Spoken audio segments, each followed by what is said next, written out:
Šiandien išbandysime pačią paprasčiausią Philips Sonicare elektrinę dantų šepetėlę. 1100 modelis. Ar apskritai verta galvoti apie šio modelio pirkimą, ar geriau iš karto pasirinkti modernesnes versijas? Išsiaiškins. Dėžutėje rasite pačią dantų šepetėlę su grioveliais ant korpuso, vienas intercere, keičiamą antgalį ir įkrovimo laidą.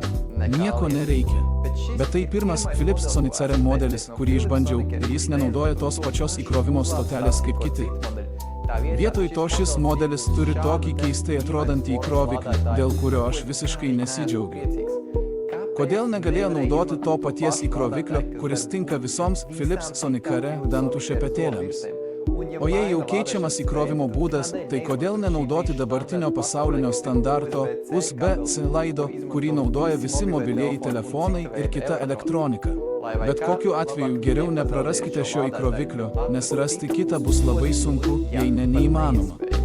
Kalbant apie galią, čia yra tik vienas standartinis valymo režimas, o variklis atlieka iki 31,000 judesių per minutę. Pastebėsite, kad kitose Philips Sonicare šepetėliuose nurodyta 62,000 judesių per minutę. Tai yra tas pats. Kitame vaizdo įraše paaiškinau, kodėl Philips nuolat keičia judesių skaičiavimo būdą. Jei norite, peržiūrėkite kitus vaizdus. O kaip su baterija? Ji veiks iki 14 dienų su pilnu įkrovimu, o tai, palyginti su kitomis elektrinėmis dantų šepetėlėmis, yra gana mažai, bet kita vertus pakankamai. Įkrauti šepetėlį 2 kartus per mėnesį tikrai nėra sunku. Kaip garsas? Paklausykime.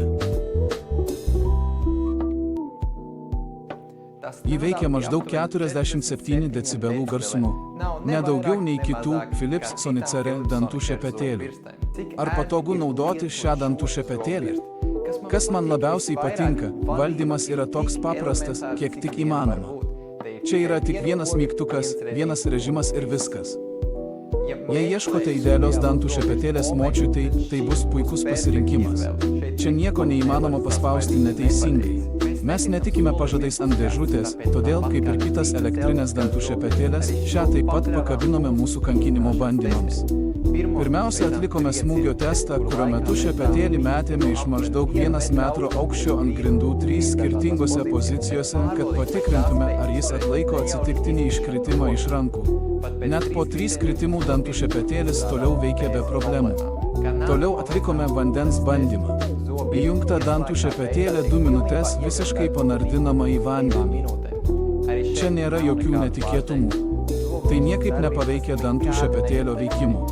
Ir galiausiai atlikome svarbiausią dalyką – dantų apnašų testą. Iš pradžių sukramčiau apnašų detektoriaus tabletės, kurios nudažo apnašas ant dantų ryškiai violetinę spalvą, o tada išvaliau dantis šią dantų šepetėlę.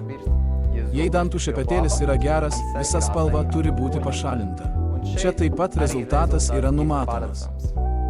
Dantys nuvalyti puikiai, kaip ir su visomis kitomis Philips Sonicare dantų šepetėlėmis.